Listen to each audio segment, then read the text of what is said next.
Welcome to Lotus Blue Cafe. So, eto na nga, na-try na namin dito at first time namin. So, para sa akin, worth it, masarap. As in, masarap yung food nila. Siguro yung lahat ng food nila masarap. Based kasi sa na-order namin, kung ano lang yung na-order namin, yun talaga yung masarap. Except sa chicken. Anyway, mamaya natin i-rate yun. So, eto nga, nung pumasok na kami, ganyan yung makikita nyo. Aesthetic din. Pwede na rin siya pang Instagrammable. Kung gusto nyo ma-experience yung picture-picture. Tapos kapag nagkataon na may yung volcano doon, sa may side na yun na table, makikita kasi doon. Tsaka yan, may outlet dyan sa ibang table. So, pwede siya maging workplace nyo. And then, order lang kayo. Hindi naman kayo papaalisin. So, sulit naman yung pag-stay nyo dyan. Tsaka, affordable naman yung mga prices sa Lotus Blue Cafe. So, itry nyo para ma-experience nyo. So, eto na nga yung mga menu nila. Kung makikita nyo, halos kompleto naman yan. Tsaka yung mga prices nila. Sulit naman. At, worth it din naman dun sa food kapag nag-order kayo. So, bale, etong kain namin is for our brunch. Late lunch na kami dito.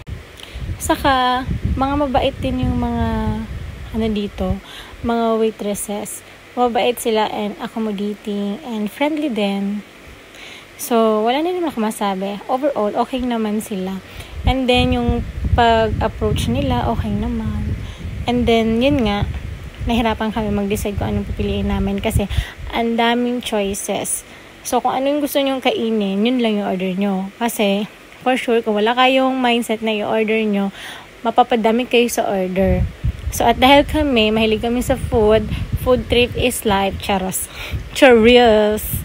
Food trip is life para sa amin. So, I think nag-order kami ilang dishes din naman yun.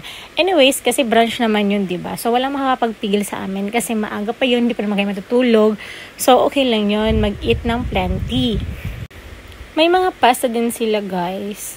And then, may seafood. Wala nga lang silang crispy pata kasi itatry nga lang namin mag-crispy pata pero wala sila.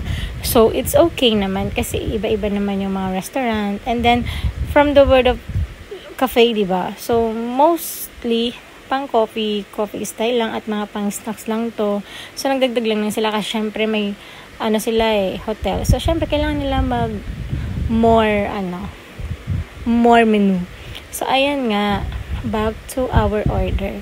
Yung naka-order na kami, ayan, lahat ng order namin, kung makikita mo, masarap yan lahat. As in, perfect, 10 over 10.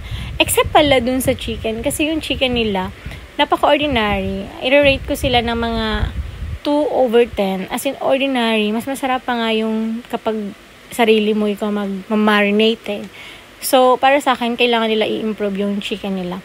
I think buttered chicken yun. So, hindi namin masyadong nalasan yung buttered chicken.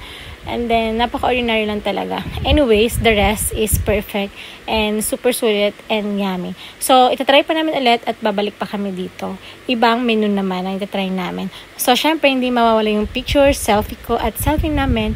Yun lang guys. Thank you for watching. So, yan pala yung entrance dun sa kabila. Kasi kanina dun kami dumaan sa likod So, same lang pero